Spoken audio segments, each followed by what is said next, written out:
continuación se presentan los criterios para el diagnóstico de agorafobia según DSM-5.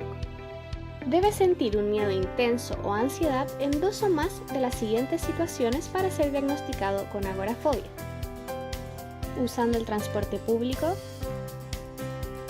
estar en espacios abiertos,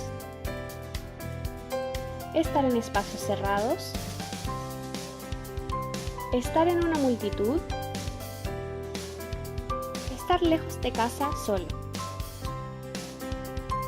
Se teme o evita estas situaciones debido a la idea de que escapar podría ser difícil o podría no disponer de ayuda si aparecen síntomas tipo pánico u otros síntomas incapacitantes o embarazosos.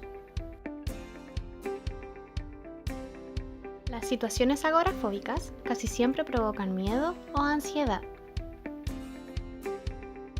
Las situaciones agorafóbicas se evitan activamente, requieren la presencia de un acompañante o se resisten con miedo o ansiedad intensa.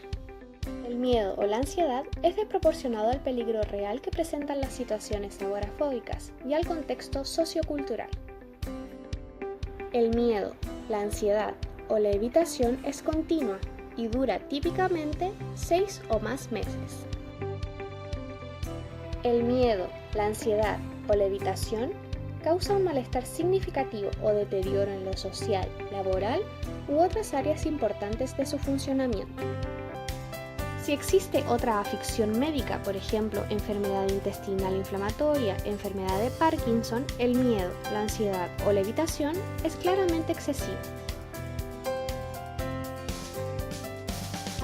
El miedo, la ansiedad o la evitación no se explica mejor por los síntomas de otro trastorno.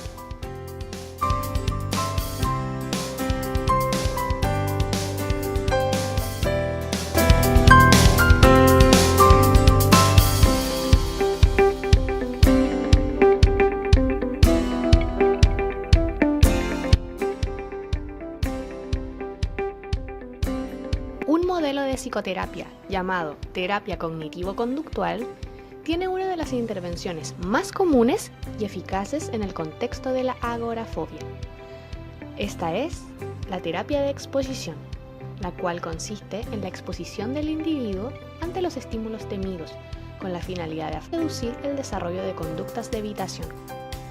Consiste en la evaluación cuidadosa de los objetivos y de las tareas. Los objetivos son algo que el paciente teme o evita que le crea dificultad en su vida cotidiana. Las tareas son los pasos concretos para conseguir cada uno de esos objetivos. La premisa inicial de esta terapia es que las conductas de evitación son la fuente de la perpetuación de la agorafobia, por lo que la mantienen y empeoran. Dado esto, la finalidad es poder disminuir y eliminar estas conductas de evitación a través de la autoexposición, la cual consiste en entregar herramientas al paciente para que él logre permanecer diariamente en la situación que le provoque malestar o temor hasta que éste desaparezca.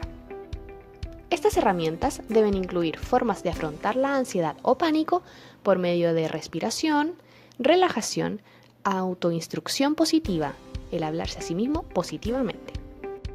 Hay técnicas que incluyen muchos de los pasos descritos con anterioridad, pero que se estructuran en forma de intervención terapéutica, y su fin es enseñar al paciente a que obtenga herramientas que le permiten prevenir las crisis y las reacciones ante estímulos que provocan alzas en los niveles de ansiedad.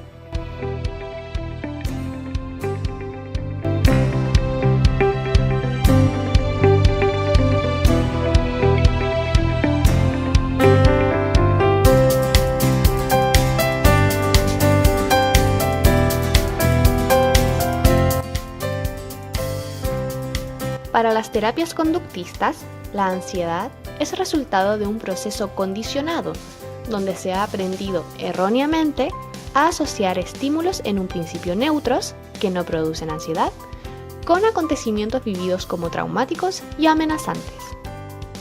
En el caso de las teorías cognitivas, la ansiedad es resultado de cogniciones patológicas. El individuo etiqueta mentalmente la situación y la afronta con alarma. Esto provoca una respuesta neurofisiológica y desencadena la ansiedad. Según el modelo de Maurer, el temor se mantiene por el refuerzo negativo que resulta de una evitación del estímulo condicionado, es decir, la exposición termina con este refuerzo negativo y en consecuencia conduce a la extinción del miedo. Cabe destacar que los factores cognitivos juegan un importante papel en la disminución del miedo. Variables tales como la presencia de señales de seguridad, como por ejemplo el cónyuge, y el grado de predicción de la exposición afectan a los niveles de miedo durante la exposición a la situación temida.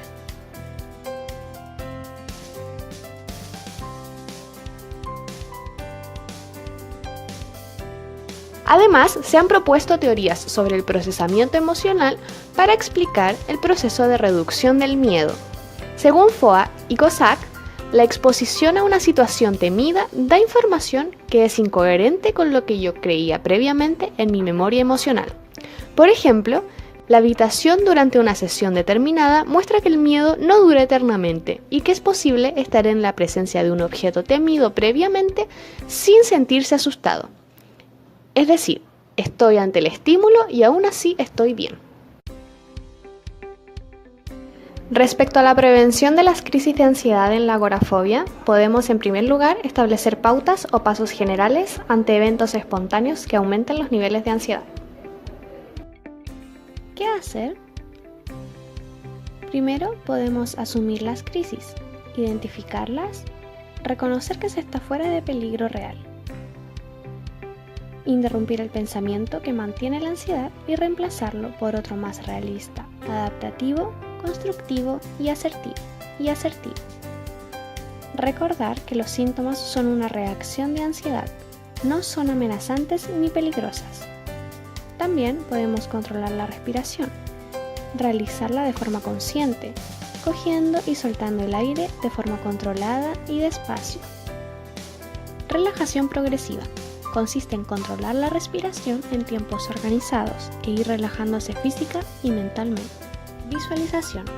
Relajarse y conseguir imaginar vívidamente situaciones, emociones y sensaciones con el fin de poder aprender una relajación más consciente. Meditación en mindfulness. Se utiliza principalmente en programas de entrenamiento psicoeducativo que tienen el fin de reducir tanto los síntomas físicos de la ansiedad como su componente cognitivo a través del aprendizaje de focalizar la atención, vincularnos plenamente con el momento presente, reaccionar de forma consciente y no automáticamente frente a los eventos y al autoconocimiento y aceptación.